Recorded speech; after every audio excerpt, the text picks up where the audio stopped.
I am Consciously Curious, a podcast for those that are searching for a career or are cultivating meaning within their own space. We've had anesthesia providers to barbers, dog behaviors to airline pilots, white collar to blue collar, entrepreneurs to passion projects. Life's too short to not produce meaningful work. Join me, Victor Chan, as we deep dive within various industries. I'd love to hear your feedback, so feel free to leave a comment. I hope you find some value within these conversations, but more importantly, I hope it sparks a meaning within your own space. Our next guests are the founders of Pickled Prince, a seasonal condiment brand that's making waves through local farmers markets and collaborations with local restaurants. They recently won Chicago Reader's Best Preserves in 2023. They've collaborated with the likes of Pizza Friendly Pizza, Umamicue, and TriBecca's Sandwich Shop. We explore their individual journeys, how they met, and how they started to pickle things out of boredom during the pandemic. Please enjoy my conversation with Brian and Alex of Pickled Prince. We are supported by Remember, that's RMBR, a Chicago kombucha that's changing the social beverage game. I absolutely love their tagline, Real Memories, Better Rituals. Guys, I am currently in my booch era, and I noticed that as I was winding down the other night, I was reaching for a can of Remember instead of a beer. Out of all the non-alcoholic beverages to choose from, Remember is my go-to whether I'm working or out in a social setting. It stays true to its roots as an unpasteurized, raw, and organic kombucha without any added sugars, juices, or additives. The vibrant and unique colors of each flavor mirror the rich diversity within each can. You can find them in various bodegas and stores around the city, as well as on their website, drinkremember.com. That's DRINKRMBR.com. Cheers. We're live.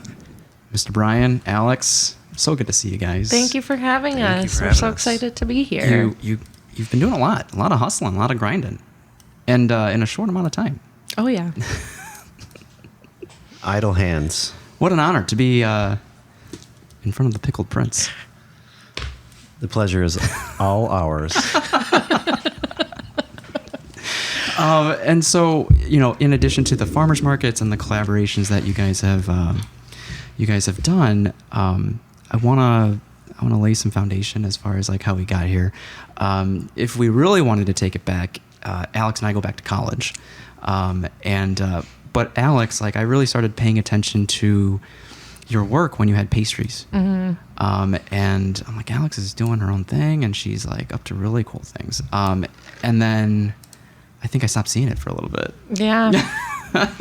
Yeah, I feel like the pandemic happened and then some burnout happened, and then I kind of just got off of social media. Okay. I did that twice during the pandemic. Easy to do? Easier than I thought. Okay. Initially, I thought it was challenging, kind of not opening my phone right away and seeing all of those things. But I think the first stretch I went was like 2 years, and then I got back on, and I was like, I'm not feeling this still. So then I was off for maybe like another year or so. Oh. Yeah. And did you have a need? Like a lot of entrepreneurs use the excuse of like, I need it for business. Did you have that need at all? Like, were you still?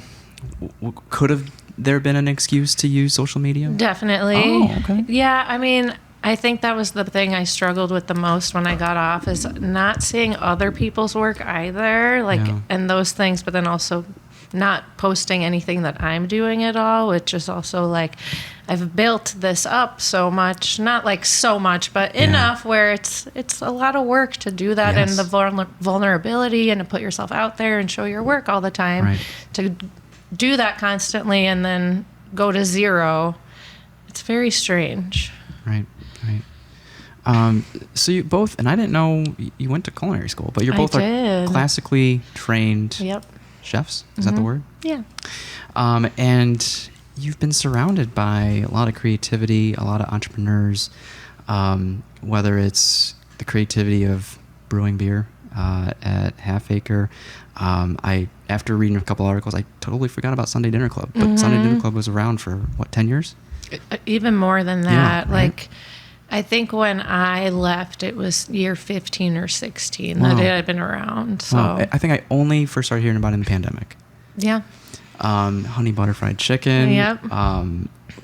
So you've been surrounded by a lot of inspiration.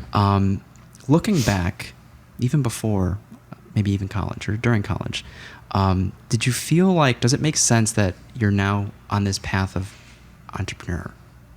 the entrepreneur journey?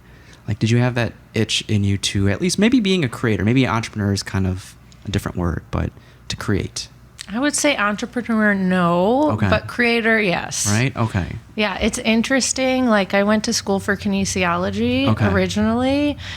I'm not doing anything with that at all anymore. I think I realized in year 3 that it probably was not what I wanted to do anymore, but I've kind of powered through. I have, I'm first generation here, so I have immigrant parents who I think wouldn't have been so excited for me to go to culinary school as much as it was going to UIC for kinesiology. What was safe, So, but it's interesting because I think those moments where I was the most stressed out and studying for like anatomy exams and stuff like that, I was in the kitchen baking as like a stress reliever. Yeah. So it's like that piece was always kind of there, but maybe not in a professional sense, but always kind of lingering back there. Good to know. Yeah. Brian, how about you? What, like, did you always have a sense of creating or wanting to share some of your joys or, passions with whoever was around you? Cooking for me started as a way to get out of high school. Okay. So my senior year, there was like a hospitality class I could attend. Everybody would ship the local schools would ship their students over to do like a VOTEC program, so you could do like auto body or horticulture. So I heard the hospitality class was fun. You get to go cook and bake things and eat things and not be at high school for half the day. So I was doing that. And then the Pennsylvania Culinary Institute came and did a spiel for us there and kind of sold us on the idea of going to culinary school. I had a culinary background in Tecumseh, Michigan, of working at our local Wendy's with me and my friends. And also, my first restaurant job was at a Wendy's. Was it Wendy's? Still high school? Still in high school. And then being a dishwasher for a fine dining restaurant that was opening in town. They renovated our old fire station into a place called Evan Street Station, and it was like the first time there'd been like, I never had fancy food like that. So just being a dishwasher there, eating staff meal was like, oh my God, what did they put in this? This is so good. It was like culinary school came out of a blow-off class. But then after I went, I kind of fell in love with cooking. And you finished it? Yeah. Okay. For some reason, some people don't finish. Or is that a lot of people don't finish? I feel like a lot of people don't, but I chose, the program I chose was like an accelerated program. So it was 12 months in school, and then you did an intern, like an externship, where you worked and they would report if you, sucked or didn't suck. Did you have to find these externships on your own? Yeah, you could find anywhere you wanted in the continental U.S. So I asked the chef I worked at the fine dining restaurant in Tecumseh, like, what are like some of the best places to go intern, extern? And he gave me a list, and I picked one, and it was really cool. It was north of Traverse City, a place called Tapawingo. It's like super fine dining, prefix menu stuff. And this is without ever having gone to a fine dining establishment. Yeah, I never like really ate at a So fancy what place appealed like to you at the time? To fine dining. It was really. Was there a curiosity? Was there like I wonder what it was like? Like what? I don't know. Just like the food that I like tasted as a dishwasher, and like the things they were doing, or things that never really came up in the 16 to 17 years of just like living in a small town. And then you taste something, and you're just like, wow. Like, did you ever on that list see places that were outside of Michigan? Any curiosity to leave? Because you said, are you from Pennsylvania then? No, I'm from Michigan. You're from Michigan? Yeah. Okay. I'm from Michigan. So they came and did this spiel in Michigan. Oh. And it was A Le Cordon, it was a Le Cordon Bleu program, but specifically okay. the Pennsylvania Culinary Institute. But did you have to go to Pennsylvania, or it was in Michigan? No, I moved to Pittsburgh. Oh, wow. A month after high school to attend this culinary institute. There's not a program in Michigan. There was a bunch. I looked into some other ones. Sorry. No, I just wondering. I looked at Grand Rapids Community College had a really good culinary program, as well as Schoolcraft College in Livonia. But they had I looked into that, but there was a wait list, and you had to take prerequisites. I didn't love high school. I made it through high school. So you would have had to go to community college to get some prereqs? Yeah, I didn't take anything extra in high school, and I didn't want to take anything extra in culinary school. I just wanted to learn how to cook and get out there and become a chef. Like they said in the spiel, they were like, you're going to go to culinary school, you're going to get out, and you're going to be a chef. You're going to make lots of money. Well, and so... I was like, okay. So it was like, the program was, it was whatever. It's closed now. It's one of those many of the schools that are closed because they were for-profit schools who were charging tuitions and telling people they'd get out and they'd make these salaries, and those things didn't add up. So fortunately, they're gone. I guess there won't be a reunion anytime soon. Class reunion. So I guess what did you accept? Did you feel like you had a better time in that than in high school? Yeah. Okay. Cooking is fun. Yeah. Cooking is exciting.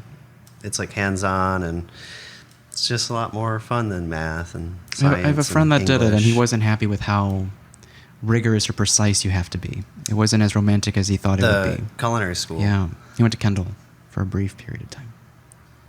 I toured Kendall. I didn't go there, but I toured it. It's I loved very culinary school. regimented, right? But for a reason. And I guess no matter what pursuit you end up doing, it will eventually feel like work, and it has to, right? But yeah, I'm just interested because I hear something similar in our EMT program. It's people that never really enjoyed or excelled in traditional college or high school, all of a sudden thrive in this class, and maybe they're just more of a hands-on learner. So then, after culinary school, when did you come to Chicago? What happened? I had taken a trip. We took the train from Lansing, Michigan to Chicago for just a weekend in Chicago. And the first thing I ate was at Blackbird because one of my chefs from my externship had just came from Blackbird to come work at that restaurant. I see. And so I said, if I ever go to Chicago, I'll look up Blackbird. Yeah. And then I went and was like, oh my God, wow, this is amazing. And we had literally just got off the train with our bags in suitcases. You and family? Me and an ex-girlfriend at the time. Gotcha. Well, at the time, she wasn't my ex-girlfriend. Yes. Me and an ex-girlfriend. But I think I went in there with my Dr. Dre The Chronic T-shirt on. I was not dressed for Blackbird. But they had us in. We had a great meal, and then that same weekend, I ate at Tapawingo, Rick Bayless's fine dining restaurant next to Frontera. Not Tapawingo. Oh, I'm sorry, Topolobampo. There you go. Tapawingo's my Haven't heard that one either. my externship in Michigan, and it's closed. Okay. And then the Signature Room, R.I.P.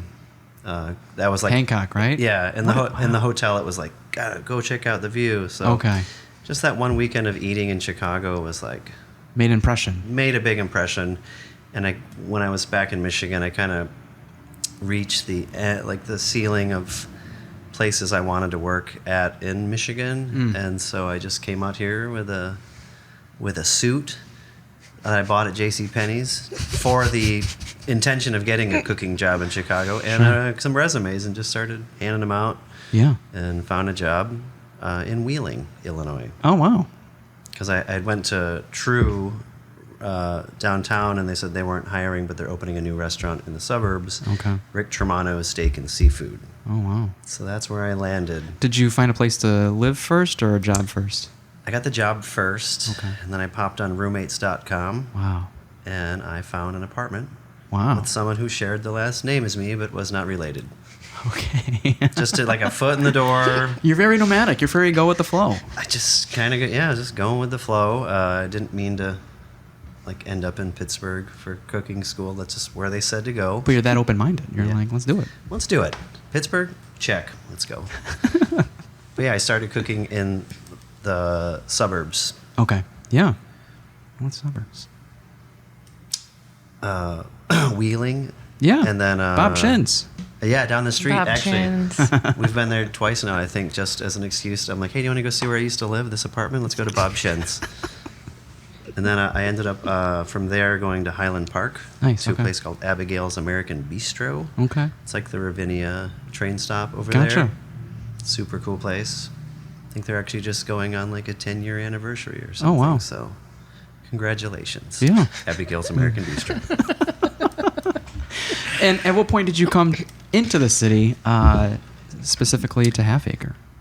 Oh. Is it the one on Lincoln too? The one that's now Hot Butcher? Or? Yeah, so I started off. We opened a kitchen, the Lincoln Tap Room. Yeah. They built a kitchen Yeah. in the brewery. Nick Lacasse, a friend of mine that I had worked for before, was the head chef. We opened up that kitchen, and then they later added a kitchen to the production facility, which is now their only. They're all in Balmoral? one up on Balmoral. Yeah. So we got a really cool rationale oven that could, cook a roast to this degree and a perfect roast chicken, like this really cool robot oven that could do many cool things. Oh. And then everything else we did on induction burners. So Okay. it was like a really makeshift thing, and we made some pretty cool food up there. Yeah. Alex, after school, what was your journey like? I don't really know.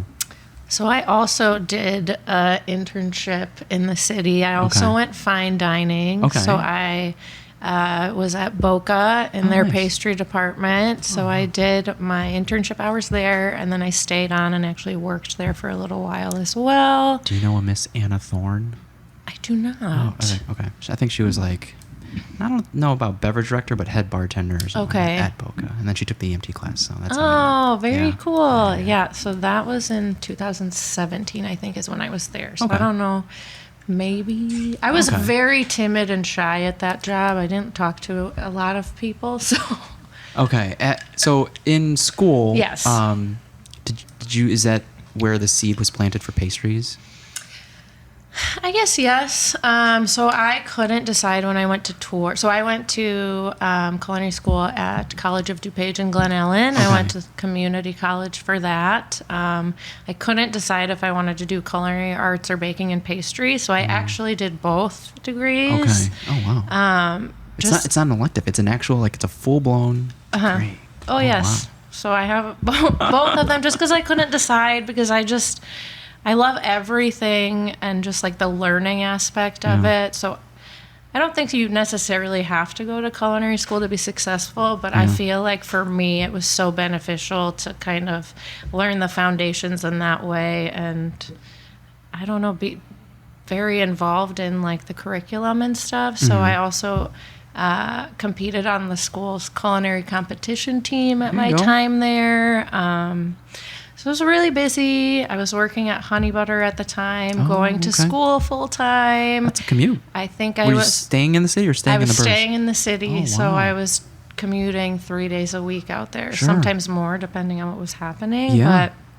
But yeah, I didn't want to move out of the city. Sure, I love sure. it here. So How did you land at Honey Butter? at the time, so I think I started at Honey Butter in 2015. I think up until that point, I was still serving and bartending, and I had started culinary school, so I was kind of looking for a shift, a new job. And I had lived in Avondale at the time, and I saw Honey Butter was hiring, so it kind of was just like I jumped on Craigslist, found They out were they like were the OG chicken sandwich shop. yeah, so and I started in front of house. I interviewed, and I Okay. didn't even tell anybody I was in culinary school. I was just nervous, and it's like I'll get in this way, and then hopefully I can get into the kitchen. And that kind of is what slowly started to happen, and I transitioned from the front to the back. And that's when I also found out that they did this other business called Sunday Dinner Club. Wow. Because Honey Butter is actually born out of a Sunday Dinner I Club did menu. not know that. Oh my God. Yeah, so Josh and Christine started the supper club. They were both working restaurant jobs at the time. The name Sunday Dinner Club comes from they would host it once a month on a Sunday in between working full time at one of their apartments.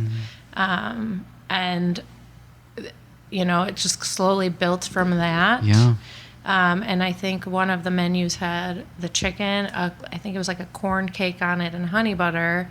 And somebody in the dining room, the folklore is that somebody in the dining room, or I'm sorry, they had served those things kind of separately on the plate. When you're in the kitchen and you are trying to like eat really quickly, everything kind of just ends up on one plate together. So somehow the butter ended on the chicken, and then they ran into the dining room to be like, put the butter on the chicken. And then that's how they started serving the dinners. And I'm pretty sure at the time, Josh told Christine, like, I think this can be something like of its own, this restaurant. And then slowly that's what started to happen. So they moved the dinner club out of their homes into the private event space above Honey Butter. Gotcha. Yeah.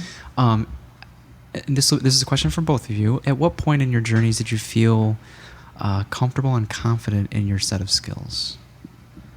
Ooh. I feel probably in more recent years. Really? Yeah. Because, I mean, it takes definitely a level of confidence to put your pastries out there. Definitely. Right? Or maybe even to ask, hey, what do you think if I did this? Yeah. What do you think about this pop-up? I don't know, you know? It's like a scary place to exist in, especially when you're like, okay, well, I want to do this by myself now.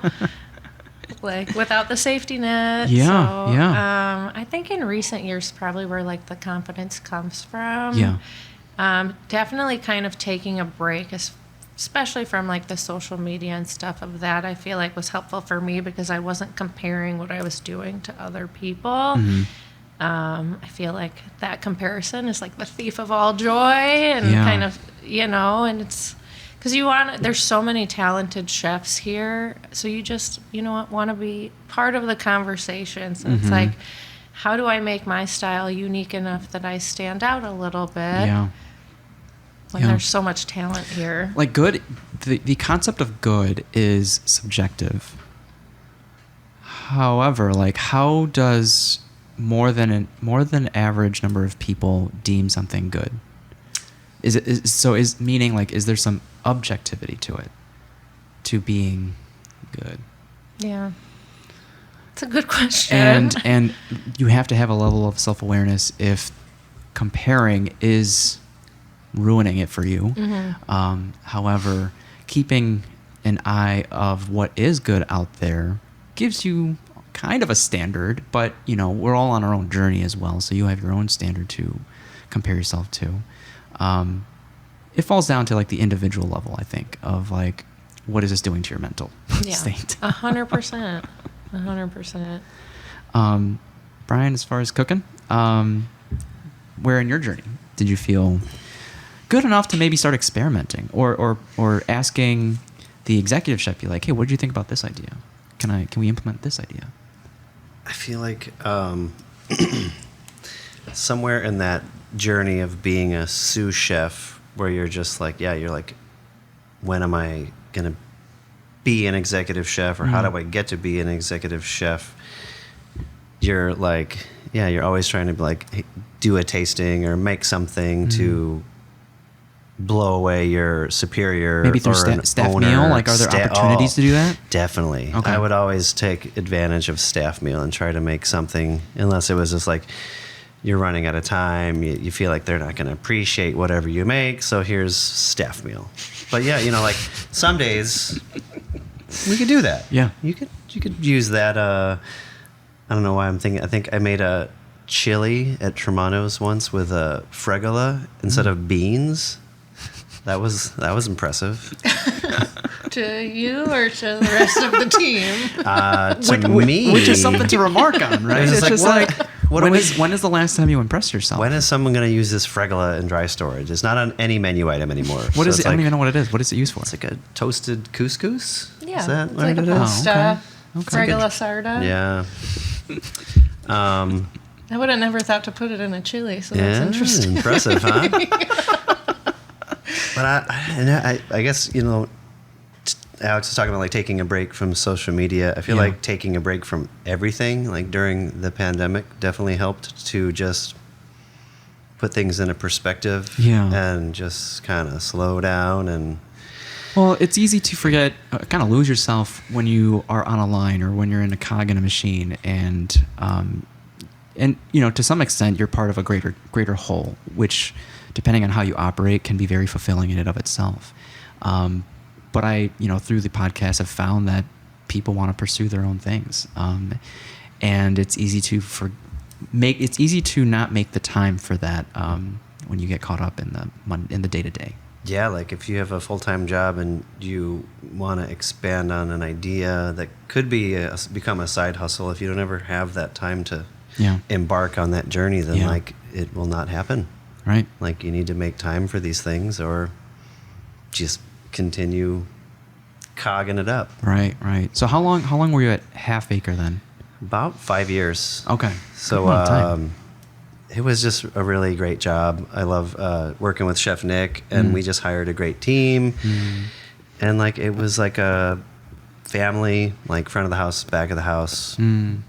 Nobody. I guess was there a reason why you wanted to depart from the fine dining scene? I feel like I kept trying to be a part of this next opening, or this guy's opening a restaurant. Let's meet these people and try to open a big cool restaurant, but then it doesn't have the means to succeed beyond a year, and that type of thing can become kind of cumbersome when you keep finding yourself looking for work in January, and you're like, oh well, that didn't work out. Like it's just, restaurants are really hard. Oh yeah, like very hard thing to do, and I commend everyone's efforts who's out there killing it and doing that. Getting away from fine dining to work at a brewery was really cool because Nick had a lot of really fun ideas. So we ended up kind of doing like stoner fantasy burritos for Half Acre Lincoln. That's really what stuck, and it was like putting fun things in burritos was really fun, and I got really good at rolling burritos. I want to do a burrito pop-up one day and just go crazy. But then when we opened the Balmoral kitchen, we had like porchetta and octopus niçoise salad and salmon tuna poke. Like it's kind of like fine dining in a brewery. Almost. We had our own baker. Jean-Luc was killing it in the bread game. We had sourdough. We'd like retail loaves. You could come in and buy sourdough or milk bread or baguettes. Like it was really crazy, and then that somehow eventually morphed into Roman style pizza. Yeah. Before I had left to pursue whatever the next thing was after that. Well, isn't that where you guys met? There was a pop-up at Half Acre? So Sunday dinner used to take over the tap room on Mondays when Lincoln was closed. Sure. About once a month for a few years. So that's kind of where our paths crossed. We would do like a casual pop-up menu with like an entree and a dessert, and then you got beer tokens as well. Love it. It was nice. Love it. Yeah, Monday I just would be in there prepping or maybe getting some pork shoulder to overnight roast or placing an order. And we would just kind of meet in passing because there was a whole lot of like honey butter fried chicken and Half Acre events that overlapped, and bang bang pie. So with Sunday Dinner Club, there's the prep, but is everyone kind of front facing as well? There's like a blend of like you're both front of house and back of house? Yeah, for the most part. Okay. So the dining room sat like about 24 people, and the way that we would kind of run dinner is at the beginning, the entire team that was working the dinner would come out in front of the dining room. So usually there'd be about 4 of us, where then we would introduce the team, the menu, kind of the inspiration behind the menu, and then we would talk about each course in between each course as it came out. So one of us would pop out and kind of talk about the dish. I'm just trying to imagine like what Brian saw when you're like prepping, right? It's just like you saw, just like this girl's cool, like she's doing her thing. I think to see, even before you were partners, it's like to see someone get lost in their like passion and in something that they thoroughly enjoy doing, is something I think hopefully every partner strives to experience. Which leads to the next question is like, what is it like being together a lot? Like it's like some people say, don't get in business with your friends, let alone your partners, right? So it's like how, and it's different for different people, but like, is there a level of compartmentalization or individual time, but like, or has it been a dream come true of like, I get to see this person all the time? I feel like it's a combination of all of those things. Okay. It's interesting because it's like the first part of it is like the pandemic happened. And so then we were just together by nature, obviously, all the time. It expedites the experience, right? Mm-hmm. Yeah. And then, that's kind of where our business started during that time anyway. So it was really fun to kind of grow and like talk about ideas constantly and do those things. But then there is a certain point where it's like, I'm with you all the time, and I love you. You're the best. But it's like we work together, we live together. We're building a business together. It's a lot of together. Sure. Yeah, I think like last year when we would divide and conquer, and I would go to a farmer's market and sell, and then Alex would go to the kitchen and prep. It was like when we started to find pockets of like me time. Even if you're making jardinera or chopping onions, it's you having, we could get a little more time to not drive each other crazy. Yeah. Brian likes to do like a loud music prep situation, and I'm more of I like to put on a podcast and kind of do. So it's like we have different kitchen styles, so kind of finding a middle ground of what works for us, or like he was saying, the divide and conquer was really nice for us. So there's still some too. overlap, but separation as well. Yeah. I think last year Sunday markets were the only farmers markets that we would do together. Okay. Because it's like busier, it's easier to have two people do the market, and we just like to spend the day together at the market eating delicious things. Right. And it doesn't really seem like much of a day at work. We're just like hanging out, eating bagel sandwiches and donuts and talking to people about pickles. So like we look forward to Sunday. We like work through all the shifts and prep shifts and just like look forward to like Sundays in Wicker Park. We'll be eating Beacon donuts and Dorothy's bagels and whatever we want, just stocking up for the week on cauliflower. Yeah. Specifically. For jardinera.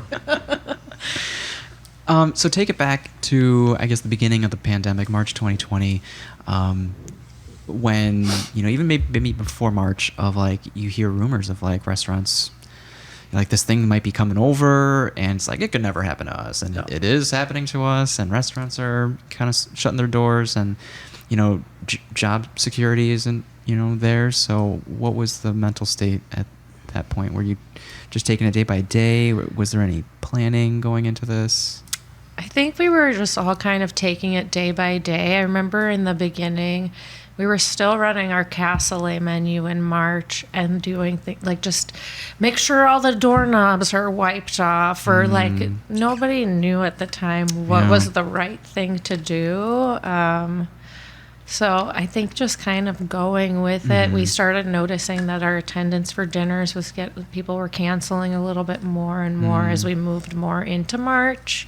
And then we had, I think like March 14th maybe was like my last dinner that I worked. And then we were told to stay home, and I was home for 2 to 3 weeks maybe before I went back to work. So I didn't have a long phase of being at home. We just kind of quickly pivoted to doing to-go meals very quickly, which is a whole other challenge in itself. But it's like, if you are put out of work, it's like, where does your money come from? Yeah. Yeah, I was at Bang Bang Pie, but the Ravenswood location. Wow. Okay. So when we shut that one down, that one never reopened. But probably, about 2 or 3 weeks later, the quarantine fired up at Bang Bang and started baking for wholesale accounts. Oh, okay. Alex was back like 2 weeks later, putting things in little cups and pans, and that was their pivot. I was like, can I do anything to help, guys? And I started taking over like deliveries. So I became like a Bang Bang Pie wholesale delivery guy. And then through the pandemic, the wholesale accounts grew and grew and grew. And so that like actually became like a job, like part-time, like packaging wholesale and getting it places. And then I kind of mixed Sunday dinner club shifts in, or if they needed somebody at Honey Butter Fried Chicken, I'd do a shift there. Kind of just like helping other people out. So businesses were open and kitchen. Flexible and accommodating. That's wild. And then like once, side hustles started off, like people started a little later in the pandemic. I had met people who were looking to help with their pandemic. So I filled in farmers market shifts for people, kind of just like piece it all together. Jack of all trades, kind of doing a little bit of this, a little bit of that. Yeah. I mean, were any seeds planted at that time? It's like, what should I be doing anything like on my own, or? I think we just started like in springtime, like when produce came in, I started like pickling things and giving things to my friends. And but like in the process of pickling things, would you already be doing this for the places that you worked at, or on your own time? Yeah, I feel like most culinary jobs I had, there was always something pickled on the menu. If it was like not a cucumber pickle, it was like pickled red onions, pickled jalapenos, pickled peppers, pickled everything. So like I feel like this was just me exercising what I liked to do at work, but at home. We cooked so much while we were at home. Oh yeah, like so many different cooking experiments, whether it was pickling or like frying stuff or trying new baked things. Like we were at home, so we were just like constantly creatively cooking. I feel like Brian was really into pickling. I was baking sourdough like the rest of the planet, it feels like. And then we would get in the car and just... You would share. Yeah, we would get in the car, grab pickles and a loaf of bread and just like drop it on our friend's doorstep just to do something with our time. Just to get out of the house and give someone the joy. Yeah.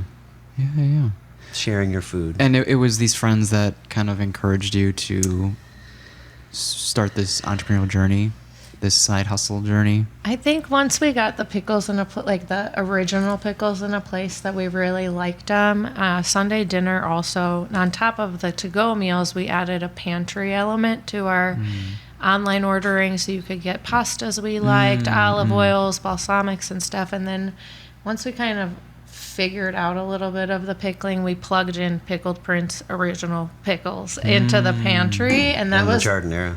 And the Jardinera, and that was like the first place that those two items were, or that anything was sold. At where? Where did you plug it into? At Sunday dinner Really? with the pantry. Okay. Yeah, you could order your like Sunday dinner club meal. Whose idea was that? Was that their idea or your idea to plug it in the pantry? I think it was their idea. Yeah. I think we were. See, I gotta love how supportive this. I'm pretty sure community Christine is. was just like, "Hey, or we gave them to Josh and Christine, and then it kind of piggybacked on that. Like, oh, we should add that." And I think the same with the Jardinera. We made it originally as like a pizza topping for a collaboration dinner or something. For a SDC or a TriBecca's pop up through Sunday I dinner. I've never been there. TriBecca's. That's Oh, another so kind of spawn off. good. Yeah. You gotta go. You gotta go. That's really good. So yeah, walk. Like, is it still a hobby? Like, what was the turning point for hobby to business? Like, did you start dabbling in farmers markets? Was it still making it, experimenting, sending it to friends? Like, how long was that process for? The first farmers market I did was at Lincoln Square Farmers Market on a friend of mine's table. Apples cordials. Okay. They make these amazing like simple syrups for use at home, like with a sparkling water or in a cocktail. Oh, nice. And they sell to like bars, so they have less side work to do and all that. Sure. So I would literally just wheel a wagon in. They already had a tent and table set up. I just put the stuff on there, and that was like my first Like ever introduction to farmers market. Wow. But before that, like, you have to do a lot of like HACCP, like they don't. Chicago's like a cottage food licensing thing. Is we didn't go that route. We went like to work in a shared kitchen, inspected. We had to do all the HACCP classes and a lot of certifications to even be able to do that. But once we got in, it was pretty cool. It was like my first time being like, okay, this is what I can make as a entrepreneur selling pickles at a farmer's market. Who would have ever thought? Who would have ever thought? And I was like, okay, this coupled with the Sunday Dinner Club pantry sales equals this. I was like, I think this can almost equal what a regular paycheck at a restaurant could. Wow. Eventually. This could be something. This could be something. Like this could really. And then this is probably the second thing we sold on was Marty's Down at the Farm list. Marty from Spence Farms has a company called Down at the Farms, which connects all of the Illinois, Indiana, Wisconsin farms, like in small makers to, it's like just a big farmers market chain, basically, like that we sell the pickles on this list. I drop them off at Honey Butter where they come and pick them up, because there's like dropping and picking stuff up, and then they take them all the way down to Southern Illinois or wherever they were ordered to. So that was an early account too. That was an early thing. That's and huge. Marty has got us in touch with so many other little stores and just individuals who need pickles. Yeah. I feel farmers markets are great. I feel like they're the equalizer for small businesses. Was it easier or harder than you thought to get officially in a farmers market? Both. I feel like you have more knowledge on that. I feel like some of the bigger ones, like Logan Square, we did last year 3 times. We were going to sign up this year for like every other week, but there's a lot of new stuff going on and they're moving around, so we're only going to be there 4 times this year. I didn't know that. I thought you sign up once and then you're there, but so you sign up for slots? Basically, like the bigger ones like Green City and Logan are like pretty much almost full up on vendors. Wow. So we I don't know, it's difficult to get into to become a every week vendor or an every other week vendor there maybe. Wow. I think it's dependent on the market, not how big the market is, what the need for that particular if they already farmer's have market. pickled If they already vendors and have a stuff like pickle that. vendor, it's Oh. less likely, just because, I mean, I feel like that's good and bad, right? Because it's great because then there's not as much competition for whoever Sure. that small business person may be. But then, A lot of the market managers are trying to not to oversaturate the market with baguettes or Right. pickles or So I guess it depends on who's selling what and what your track record is. Sure. But yeah, we've kind of been doing. We're not doing it this year, but we've done the last 3 years at Lincoln Square. Nice. 4 years, 3 years, something like that. last year we set up a little poorly going into the season. So I did that. last year was my first full year doing Pickled Prince. We had enough kind of business to be able to do that. But that being said, we set up markets and we did farmers market season for 30 weeks, a market every other day. Oh, wow. So it's very tiring. Yeah. You think you have the illusion of a day off in between, but then you're just prepping what sold out at the market before, and there's really not a lot of growing downtime. pains, right? Growing pains, yeah. This it's year, great. this year we're just doing Saturday and Sunday markets, so it's going to be easier to schedule and to prep for and to, not be doing a market every other day. It's probably is it easier to get into a farmer's market than on the shelf of like a neighborhood bodega?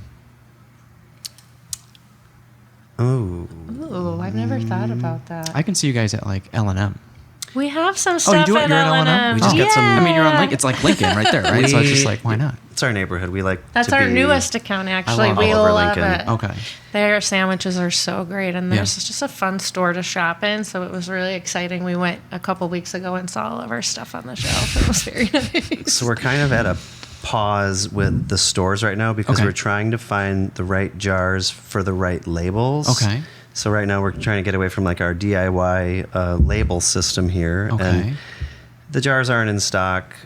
I'm trying to like go back and forth with places. So as soon as we get the jars locked down, then we can get our labels that have been designed fitted to the jar and order the labels. But this has been a long process for me because it's not chopping vegetables, like anything that involves the laptop opening Keeps it up. Interesting. You're always learning something new. Alex helps a lot with all of the things that involve computers, emails, social media. We jokingly have called her the COO of the company, the Chief Onion Officer.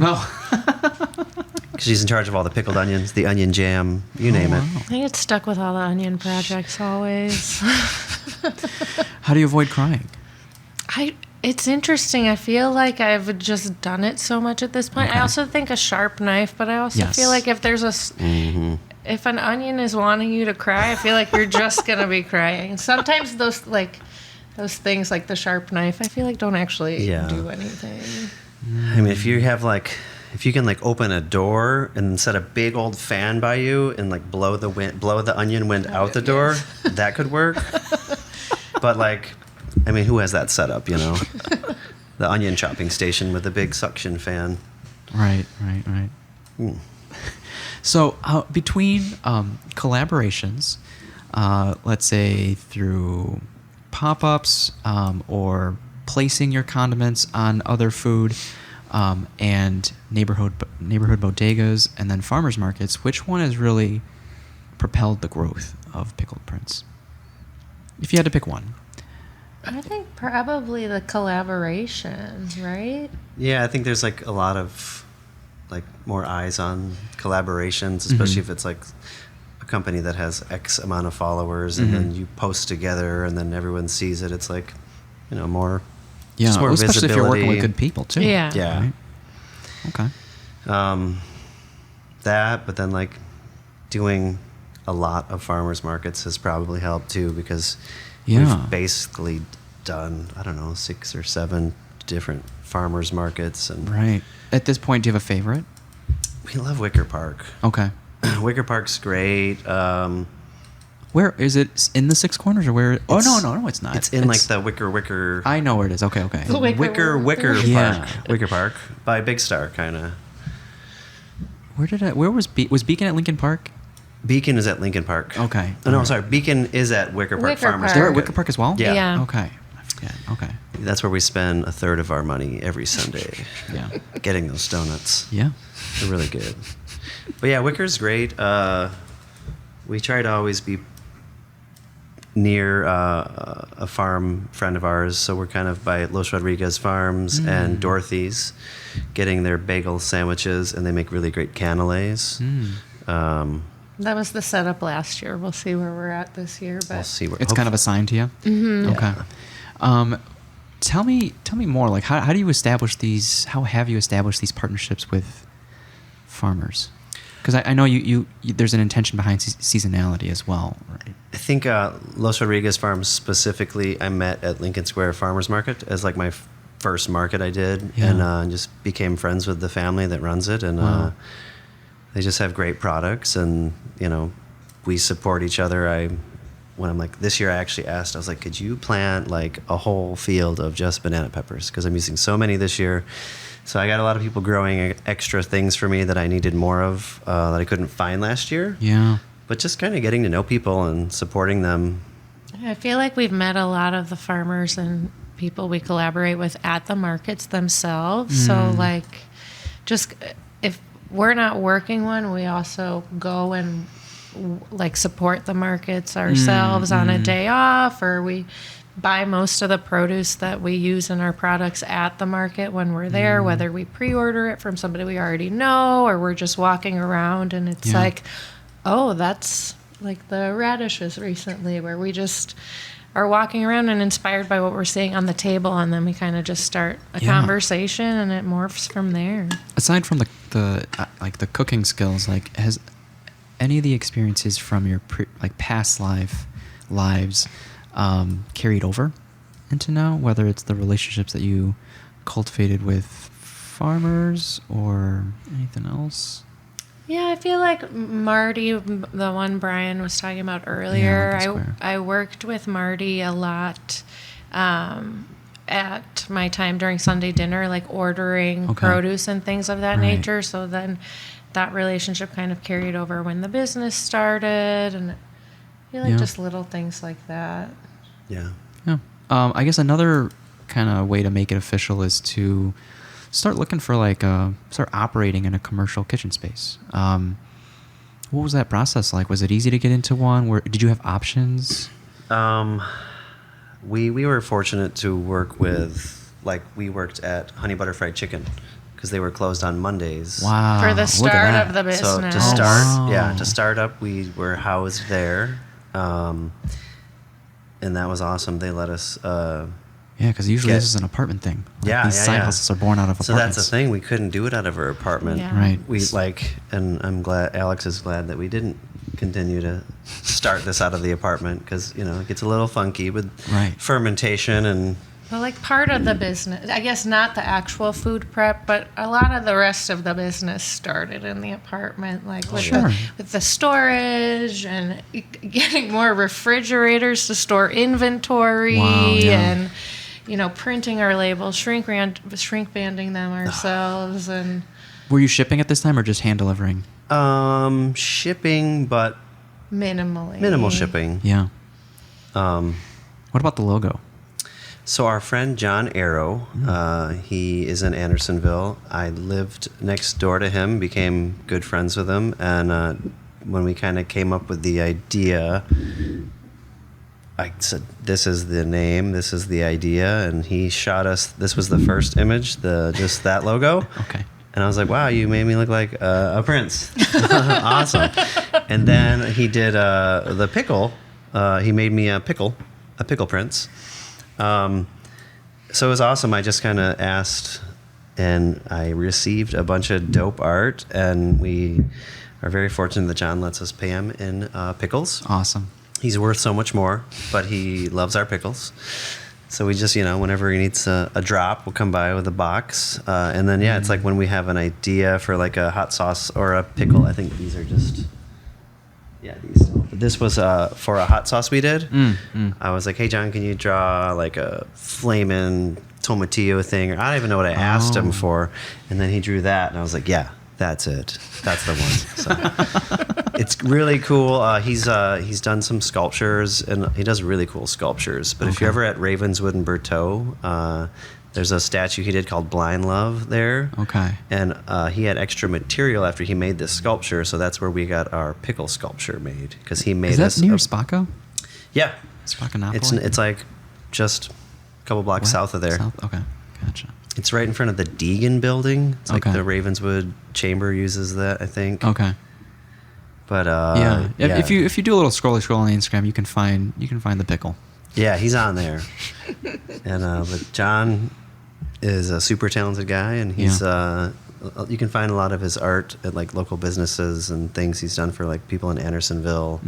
Haymarket Brewery. He also does beer cans and the murals at Haymarket. Yeah. We got a guy for that. So tell me, what was the playfulness and the experimentation what was that like when you wanted to start branching off from the OG? It started with pickles, and then we had, obviously, in Chicago, had to do our take on Jardinera, which Sure. ours is a little different. It's like pickled and topped with olive oil and Calabrian chili oil instead of okay. packed in oil. Okay. Actually, I think I made was the kumquat hot sauce the first one? Who would ever thought kumquat hot sauce? I think it was on Marty's list. We were like, The kumquats were. hey, we can get these California. That he was going to bring to a market?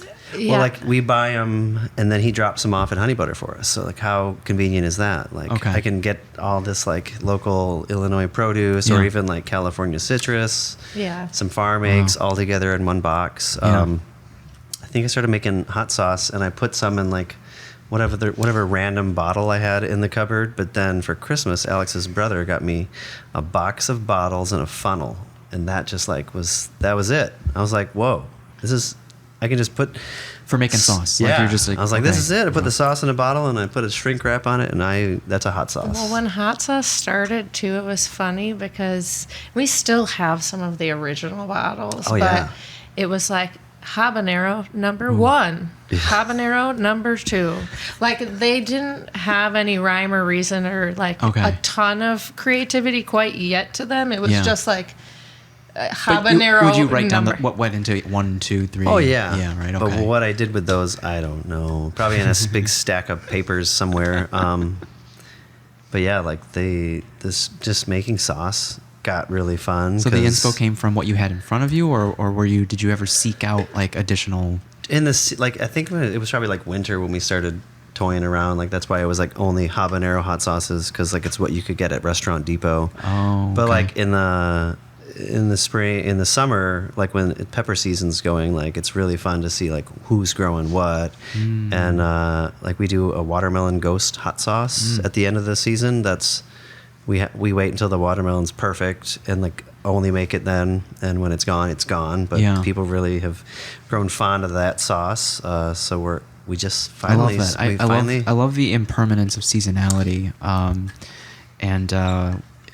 You know, there's a sense of like FOMO in a way, but in a way just generates hype of you should try this, and if you miss out, you miss out. You'll have to wait till next year. Sometimes we'll have like 12 bottles of sauce on the table, and they're like, "Which one should I get?" And I'm like, "Well, this one's almost gone. Pickle is year round, and like this one, strawberry, you got to get it because it's the last case." I love that. That's exactly kind of how that morphed too. I feel like last season was like our biggest season of doing that, but so seasonally focused. Of rhubarb usually is the first fruit of the Rhubarb season jerk we see. sauce. So rhubarb jerk sauce is kind of how that starts. And then we get strawberry habanero and the cherry forever, and kind of whatever is on the market table is turned into like a bottle of hot sauce. What gears are spinning in your head to combine certain things?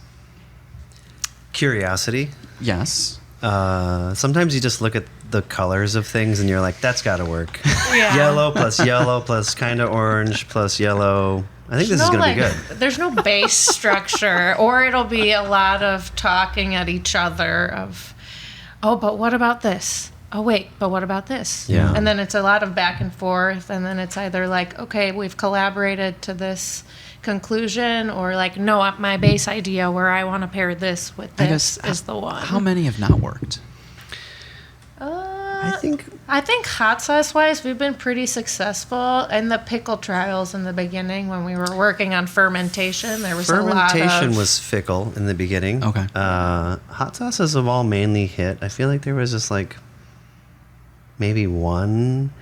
In the beginning, we were just like toying around with sauces at home, and like Alex had a bunch of frozen stuff from like SDC. After they stopped doing SDC, there was like some frozen jams or something in the freezer that were like, let's take this jam and mix it with this. And because like adding fruit to hot sauces is just like a great way to offset some heat and some flavors. So I think maybe if anything, it was just like a quart of. Do you remember what the fruit goose was? It Blue Concord? That's probably our least successful. I think it was like it was blueberry and Concord grape. Oh wow! It wasn't terrible. It just wasn't terrible. I think it was just the color I didn't like the most. It was very muddy. Okay. The flavor was okay. I think if I were to do it again, I would do it a different way. One I'm very excited about, besides that, we just made a batch of kumquat habanero. All right. Where Alex spent 4 hours pitting and seeding and dealing with them. So that one... Onions and kumquat projects are my two always. So good. But then Paradise Village is a new sauce that we haven't sold yet, inspired by how fun vacation in Mexico. Yeah. Okay. We went out to eat and had some really, really nice sauce, and we're like, this is amazing. So we went home and made what we think it tastes like. Or Alex took a stab at it. I took a stab at it. We got to compare the two and see where we landed. Oh, I love that. Okay. But I think it's really fun and it's exciting. It's hot. Ooh. Because a lot of them are like nice and balanced. This one's like intentionally a little over. Have you heard that as a request? I'm like, hey, I would love something a little bit with more kick. Yeah, there's always that guy at the market who's like, that's not hot. And you're like, I thought it was hot. And they're like, that's not hot. And so, yeah, we need to make a couple this year that I just can make sure no one says that to me about. And if they do, they got a tolerance for the heat. Yeah. Because it's also fun to watch people try super hot sauces too. Yeah. Is it easy to put or find the vessel to put some sauce on at these markets? Like, how are people trying these sauces? Is it just a dab on there? We'll just get little bio, like little tasting spoons. Spoons, okay. Yeah.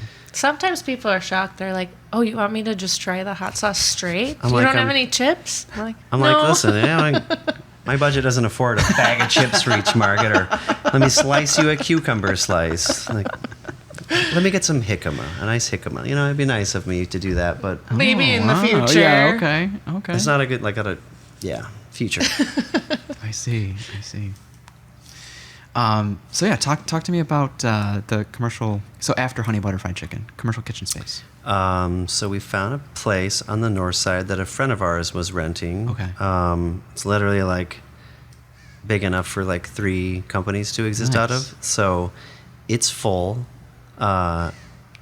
It's just us, our friend who makes sourdough crackers. Okay. And then we just found our friend was looking for a space, and they had a couple more days available. So our friend who makes kombucha is going to be our 3rd roommate in the fermentation station. When they say full, like are all these businesses there at the same time, or we're kind you're of signing up for different time slots? Sign up for like different time slots. And is there a business going on at the same time? No, it's just like it's a kitchen. Just a kitchen. Oh, okay. Yeah, so the previous person in the kitchen made like meals, like prepared meals that you just pop into like reheat. I see. So she was doing that for a few years and outgrew the space. So she moved into a different space, and she kept this current space that we're in to help other small businesses That's awesome. grow, which is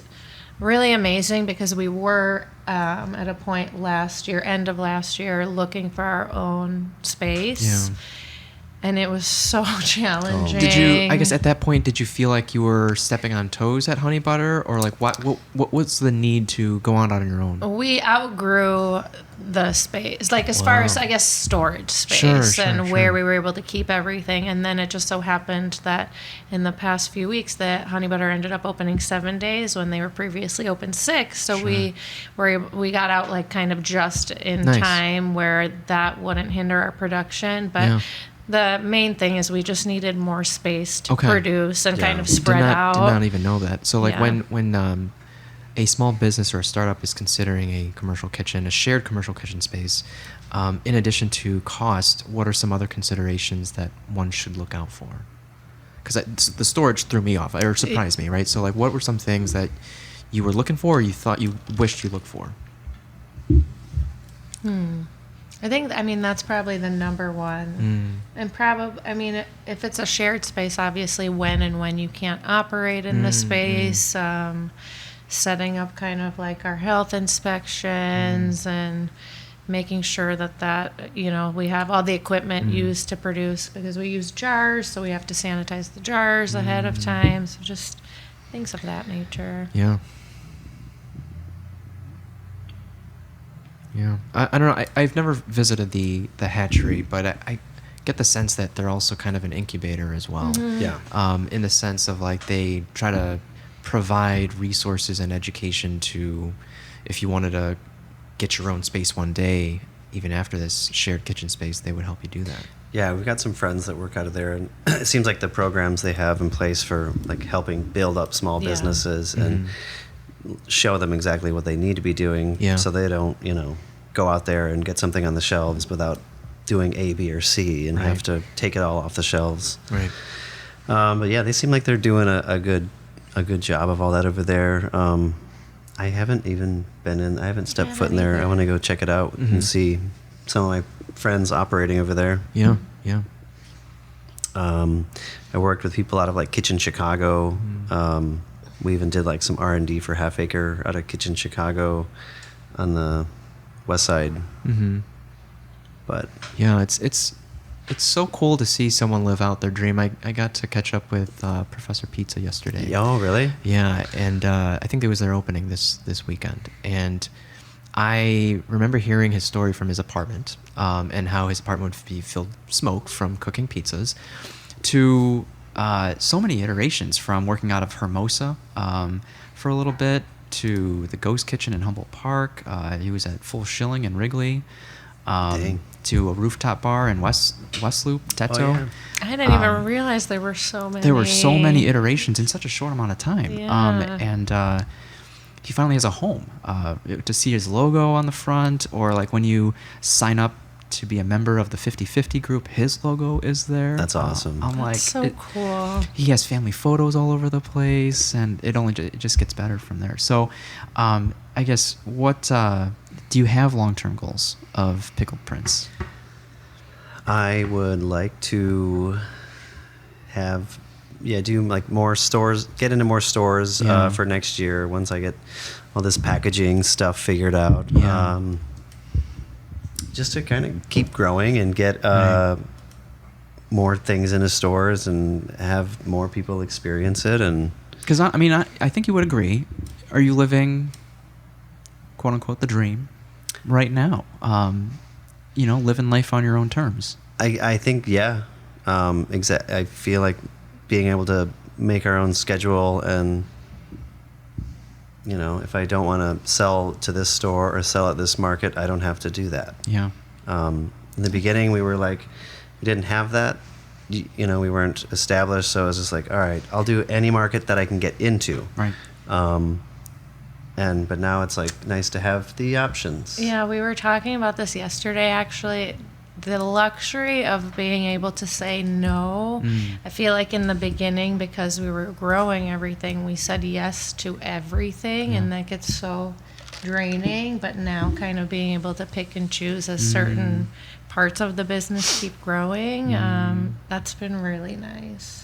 Yeah, like certain pop-ups or holiday pop-ups, nothing will ever equate to an actual farmer's market, like what you can make and the attendance. So yeah, doing certain pop-ups throughout the holidays, and you bring the anticipation, like, oh, I'm gonna sell this and sell that. So just bringing the whole store with you, and then having to take the whole store back with you after being a little too eager. You're like, oh, it's Christmas, everyone's gonna need pickles.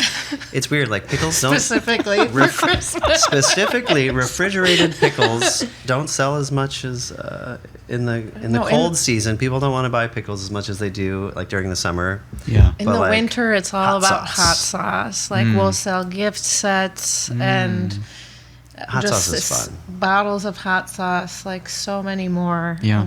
For some reason around Christmas, maybe because it's shelf stable, so it's Yeah. easier to Sure, give as a sure. gift. But I feel like the summertime. Yeah, we only is- do like refrigerator pickles, so a lot of the people are like, can't I see. put them in stockings and stuff. Well, I mean, you could. It's pickled. Prefer if you kept it refrigerated. Are there any? Is there any like thought to like a big box store, or is like the neighborhood bodega the ideal? I think the neighborhood bodega. Yeah. There's so many great little stores, and it's just like we're such a small company still that to be able to produce enough to be able to sell to a big box seems farther away and just more stressful, and like your profit margins are going to be. Would they be lower? Way less than you can do with like someone like a local It's interesting Chicago. that there's a level of credibility with being in a big box store. But that being said, with like how social media works these days, like a lot of neighborhood bodegas and even the small business themselves can have a lot of weight and credibility. Yeah. Well, I think we're a small business, so supporting another small business in that capacity, I feel like it just is like a full circle moment. It more feels so. good. Yeah, it feels good. It just feels good.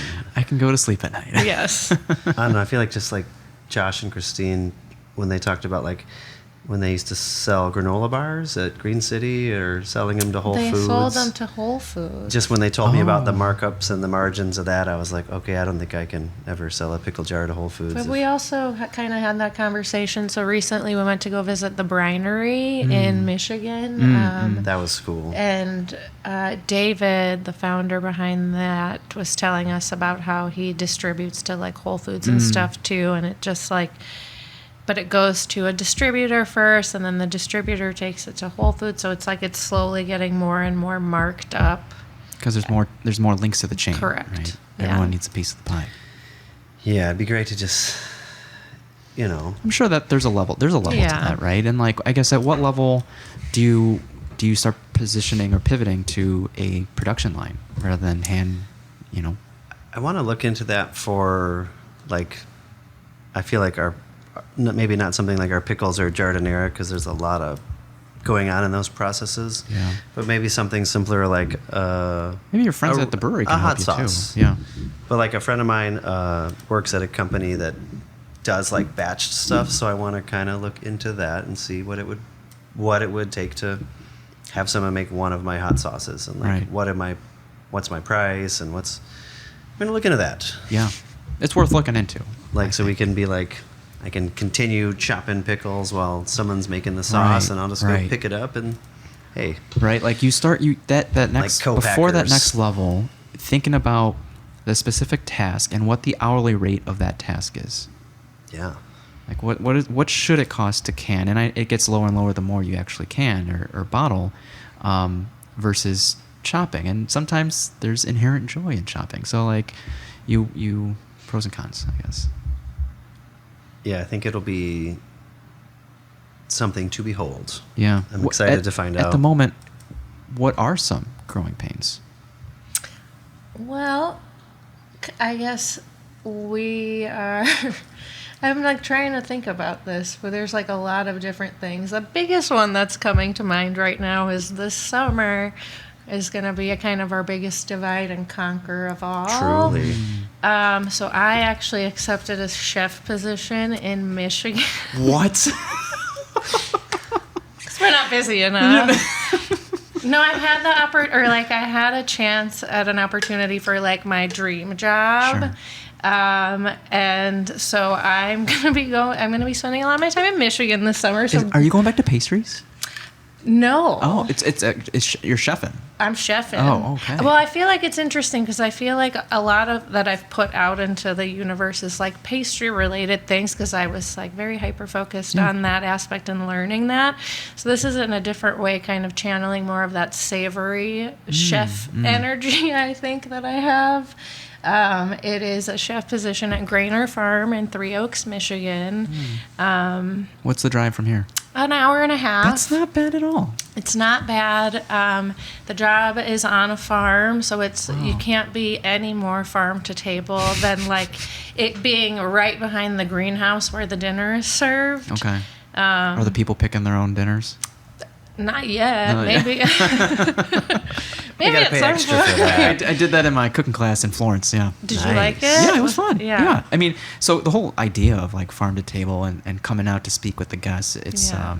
closing that gap between them and us. Right? Yeah. And I think that aspect of it is very exciting. So that obviously puts some stressors on the business a little bit, and not leaving the business. We'll just be around in a different capacity. So Yeah. that kind of growing pain-wise Yes, is sure, a big sure. one, as we're like trying We've been to... stocking up. Yeah, we've been spending the last few weeks like really getting ahead of production so that, Brian feels good starting the market season. Wow. At what point, I'm sure you talked about it, but like hiring help, maybe in like a contractor, like a hourly contractor. I've talked to a couple of friends Okay. who expressed interest in helping me do farmers markets, because there's a couple Logan Square markets I'm doing that are on the same day as my Wicker Park market, so I can't do both. So they'll be at the. So on one of the last episodes, Mark from Edgewater Candles, and for most businesses, it's hard to trust someone, could be a friend, with your baby, and speaking. No one would ever speak negatively of it, but as passionately as you do.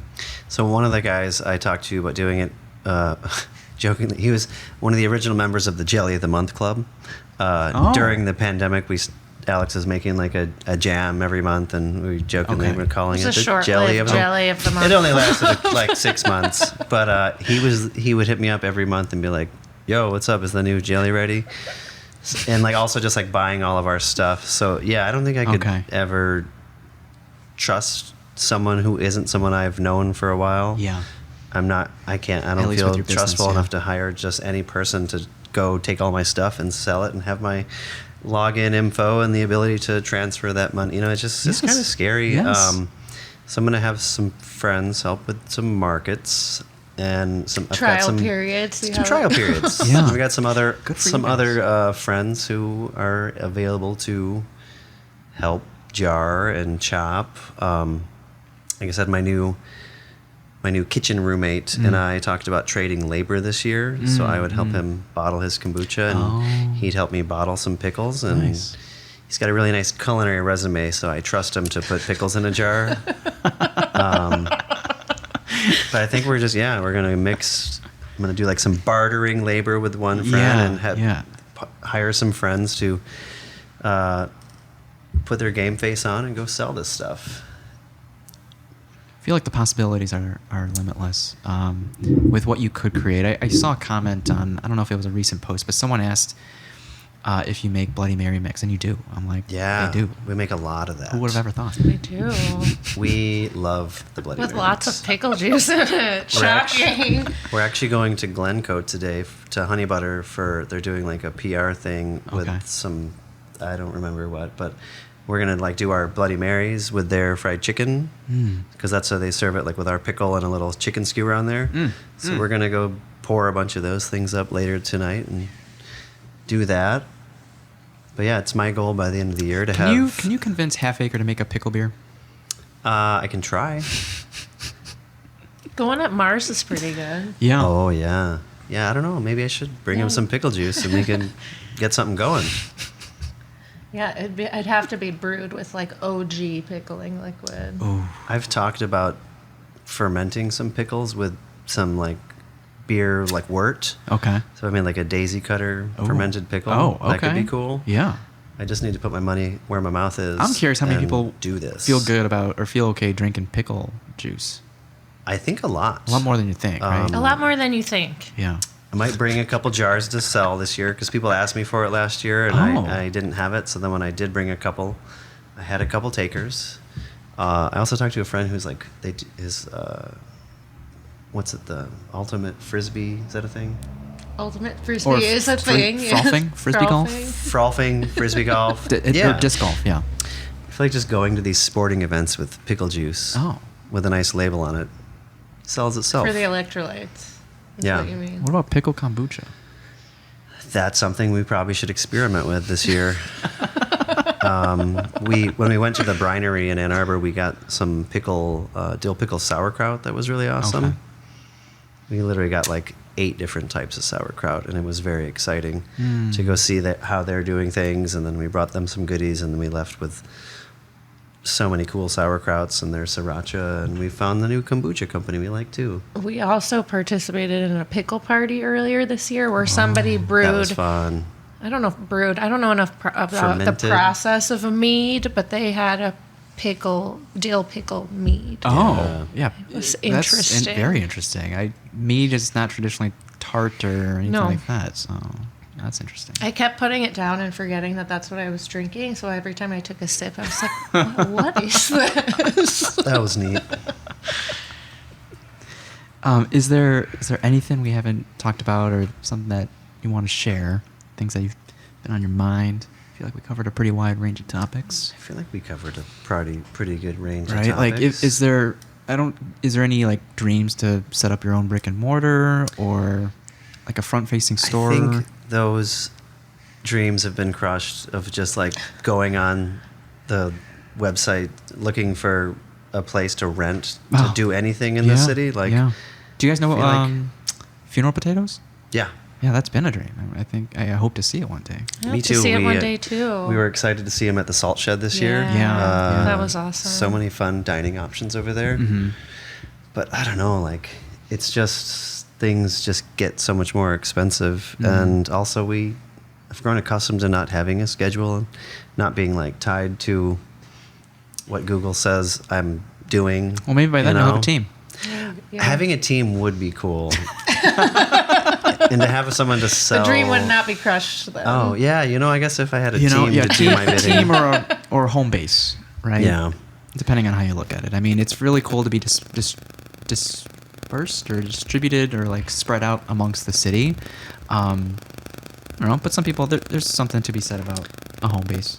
We looked at a place on Howard at the like Chicago Evanston border, and that was like that's Mark's story. that was where we were really dreaming big, and we found this space, and I was like, wow, there's more than enough space in the kitchen. Like there's enough space to do this cute little store here.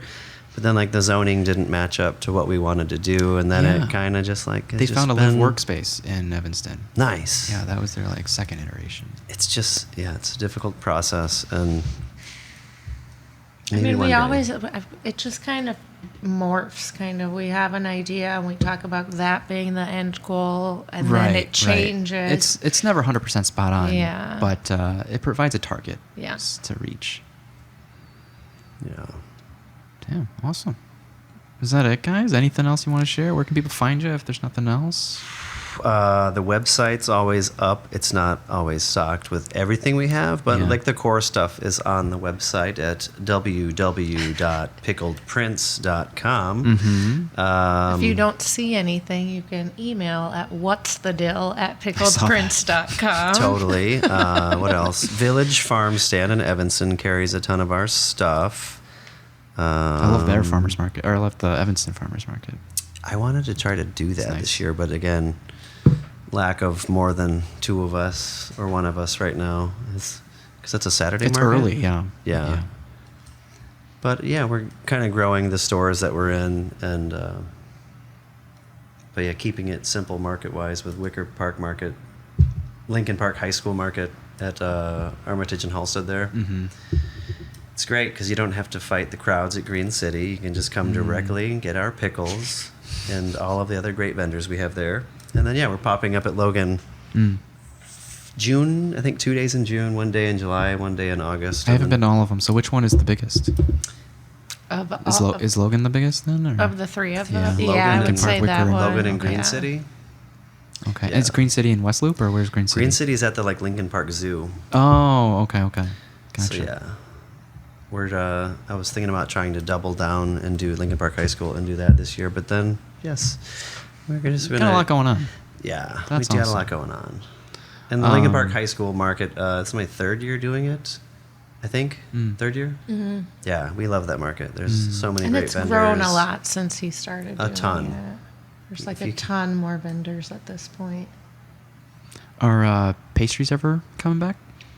I don't know. For a little while, so that's where that logo came from. So for a little while, I was doing them at the farmer's market every once in a while.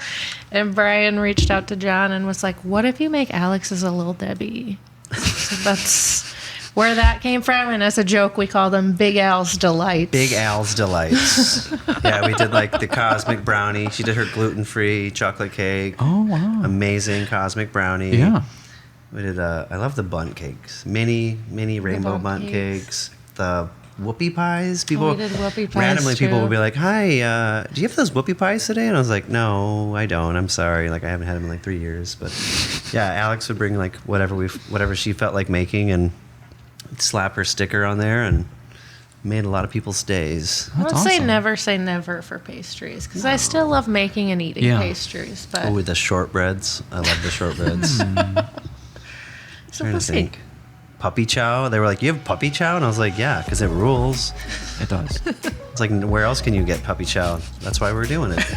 Puppy chow and pickles. Oh, and also turns out like if you freeze a bag of puppy chow, like that's the best way to eat it, and also it will last forever. It's a game changer. Oh, okay. Puppy chow out of the Summertime freezer. frozen puppy chow snack. Noted. Would recommend. Would recommend. Oh, wow. Thank you guys for coming on. It was a pleasure catching up. Thank you for having us. You're doing great things. You're killing it. And we'll be tuning in. All right. Everyone, Until next time, stay curious.